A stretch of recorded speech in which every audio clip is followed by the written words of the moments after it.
रेवंत रेड्डी और आरएसएस, क्या है इसकी हकीकत? केटीआर साहब, असद साहब, अकबर साहब ने कहा कि रेवंत रेड्डी साहब बीजेपी आरएसएस के लिए काम करते हैं, और रेवंत रेड्डी साहब का ये बार बार कहना है कि टीआरएस और एमआईएम मिल के बीजेपी और आरएसएस के लिए काम करती है। इलेक्शन का माहौल है, हर लीडर एक दूसरे के ऊपर इल्ज़ाम लगाते रहता, मगर आप इन चारों लीडरों में से किसी की भी मुंह ज़बानी लगाए गए इल्ज़ामात पर आप यकीन मत कीजिए। हकीकत क्या है वो जानने की आप कोशिश कीजिए। मैं आज आपको ये साबित करूंगा, प्रूफ करूंगा कि टीआरएस और एमआईएम मिलके बीजेपी और आरएसएस के लिए काम करती है। इसका सबसे बड़ा सबूत है दारुसलाम कोऑपरेटिव बैंक, जो असद साहब, अकबर साहब का बैंक है। इसको 1987 में फर्स्ट इसका ब्रांच इनॉग्रेशन किया गया था। 1987 से 2014 तक यानी 28 साल में असद साहब ने इसके चार ब्रांचेस डाले। जिस तरह से आज ये केसीआर साहब के पीछे मामू मामू बोल के फिर रहे हैं, उस तरह से सेंट्रल में जब कांग्रेस गवर्नमेंट थी, सोनिया गांधी जी के पीछे अम्मा अम्मा बोल के फिर के चार बैंकों के परमिशंस ला लिए और हैदराबाद में अपना बैंकिंग का बिजनेस वेल सेटल कर लिया। उसके बाद जब 2014 में बीजेपी की गवर्नमेंट आई तो मालूम नहीं इनका बीजेपी और आरएसएस से क्या माहिदा हुआ। अचानक 22 सितंबर 2016 को इनके दारुसलाम बैंक के चार ब्रांचेस का इनॉग्रेशन हुआ। 18 सितंबर 2016 को बंजारा हिल्स ब्रांच, 20 सितंबर 2016 को सनत नगर ब्रांच और 22 सितंबर 2016 को मलकपेट और टोली चौकी ब्रांच का इफ्तिताह हुआ। असद साहब को दारुसलाम कोऑपरेटिव बैंक के पहले चार ब्रांचेस डालने के लिए 28 साल लगे, जबकि सेंट्रल में कांग्रेस गवर्नमेंट और फिर इन्हों कांग्रेस में अलायंस में रहते हुए और दूसरे चार ब्रांचेस डालने के लिए इनको सिर्फ 4 दिन लगे, जबकि सेंट्रल में बीजेपी गवर्नमेंट, आरएसएस गवर्नमेंट। इससे मैं आपको इन्हीं के पेपर, एतमाद पेपर में आए हुए एडवर्टाइजमेंट के डेट वाइज मैं आपको सबूत दे रहा हूं। इससे बड़ा सवाल यह है कि 8 नवंबर 2016 को नोटबंदी की गई हिंदुस्तान में। नरेंद्र मोदी जी ने नोटबंदी किया। उस नोटबंदी से 44 डेज बिफोर इनके दारुसलाम बैंक के 4 ब्रांचेस का इनॉग्रेशन हुआ। मैंने एक आरबीआई से रिलेटेड ऑफिसर से इसके बारे में मालूमात करने की कोशिश की तो उन्होंने बताया कि नोटबंदी जो 8 नवंबर 2016 में की गई उससे 6 महीने पहले कुछ इसका डिसीजन नोटबंदी का लिया जा चुका था, क्योंकि सारे इंडिया में हजारों बैंक के ब्रांचेस है। इन सारे ब्रांचेस को करोड़्स ऑफ रुपीस नए नोट देना था, लाखों करोड़ रुपए प्रिंट करना था। इसीलिए 6 महीने पहले से नए नोटों की प्रिंटिंग चालू हो गई थी और ये बहुत ही सीक्रेट रखा गया था। यहां तक कि बीजेपी के कुछ एमपीज को भी इसकी इत्तला नहीं थी, सिर्फ ये हाईली लेवल के लोगों को मालूम था। और नोटबंदी होने वाली है, इस वजह से सारे इंडिया में कोऑपरेटिव नए बैंकों के परमिशंस और ब्रांचों के परमिशन तकरीबन रोक दिए गए थे।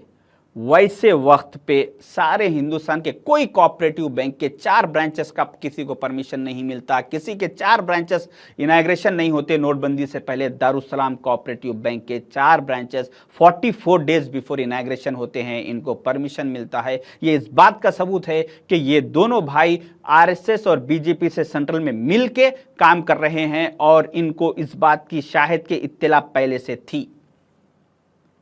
अगर आप यूपी में देखेंगे तो आजम खान साहब को बीजेपी आरएसएस ने कहा कि आप मुसलमानों के वोटों को डिवाइड करने का काम कीजिए, आप हमारा साथ दीजिए, मगर उन्होंने वहां पर कौम का सौदा करने से इनकार कर दिया। तो उसके बाद आजम खान साहब के जो ऑलरेडी कॉलेजेस को परमिशंस के साथ चल रहे थे, उनके परमिशंस को कैंसिल करके उनके कॉलेजों पे बुलडोजर चला दिया गया और यहां पे इनके 4 ब्रांचेस को 8 करके इनको सुरखरू कर दिया गया।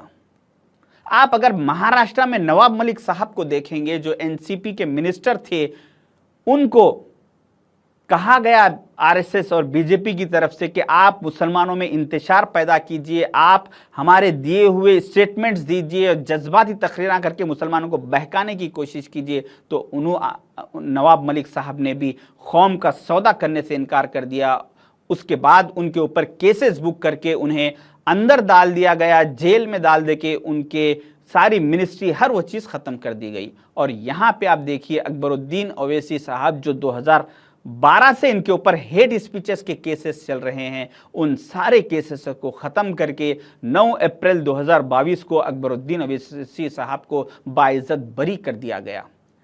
इतना सब कुछ देखने और सबूतों के साथ सुनने के बावजूद भी अगर आप लोग को इन लोगों के जज्बाती तकरीरों पर यकीन है और आप इस बात को नहीं मानना चाह रहे हैं कि ये आरएसएस बीजेपी के लिए काम करते हैं, तो फिर आपका अल्लाह ही मुहाफिज है। कर्नाटक असेंबली इलेक्शन के वक्त जो कर्नाटक के सारे माइनॉरिटीज ने मिलकर वहां पे जेडीएस होने के बावजूद भी मुस्लिम माइनॉरिटी वोटों को डिवाइड ना करने का अहद किया और सारे लोग मिलकर सारे हिंदुस्तान के मुल्क के हालात को नज़र में रखते हुए कांग्रेस के साथ जाने का डिसीजन लिया और वहां पे कांग्रेस के साथ गए। इसका रिजल्ट ये हुआ कि वहां से बीजेपी और आरएसएस का कर्नाटक से सफाया हुआ और उसके बाद उसका असर तेलंगाना पर भी पड़ा। यहां पर भी अब तेलंगाना में भी सारे मुसलमान, सारे माइनॉरिटीज ये डिसाइड कर चुके कि अब हम यहां पे टीआरएस में, कांग्रेस में वोट डिवाइड नहीं करेंगे, बल्कि हम सिर्फ कांग्रेस के साथ नेशनल इश्यूज को नजर में रखते हुए कांग्रेस के साथ जाएंगे। तो उसके बाद यहां पर भी अब जब सारे मुसलमान माइनॉरिटीज ये डिसाइड कर चुके, तो इस खौफ से बीजेपी और आरएसएस को ये खौफ महसूस हुआ कि कर्नाटक में जैसा हमारा वजूद ख़त्म हो गया, वैसी अब तेलंगाना में भी अगर वजूद ख़त्म हो जाएगा, तेलंगाना से भी अगर कांग्रेस आ जाएगी, तो इसका सारा असर 2024 के सेंट्रल इलेक्शन पे पड़ेगा और हिंदुस्तान में हमारे पूरे वजूद पे ख़तरा आ जाएगा। इस वजह से उन लोगों ने, आरएसएस और बीजेपी वालों ने एक नया फार्मूला शोबदा शुरू किया कि इन लोगों को, इन तीनों को काम पे लगा दिया कि मुसलमान वोट, माइनॉरिटीज़ वोट सिर्फ कांग्रेस की तरफ ना जाए बल्कि डिवाइड हो जाए। इस वजह से आप ये कहते जाओ कि कांग्रेस के लोग आरएसएस के लिए काम करते हैं। उन लोगों के, इस आरएसएस और बीजेपी के ये कहने की वजह से इन लोगों का ये कहना है कि बार बार कि रेवंत रेड्डी साहब फलां आरएसएस के लिए काम करते हैं, ये उनकी मुसलमानों के वोटों को डिवाइड करने की साजिश की जा रही है। मेरी आप तमाम लोगों से रिक्वेस्ट है कि नेशनल इश्यूज़ को नज़र में रखते हुए अक्लमंदी का मुजाहिरा कीजिए, दिमाग से सोच समझ के। इतने सबूतों के बाद भी अगर आपको यकीन नहीं है तो फिर अल्लाह रहम फरमाए आपके ऊपर। शुक्रिया, खुदा हाफिज़।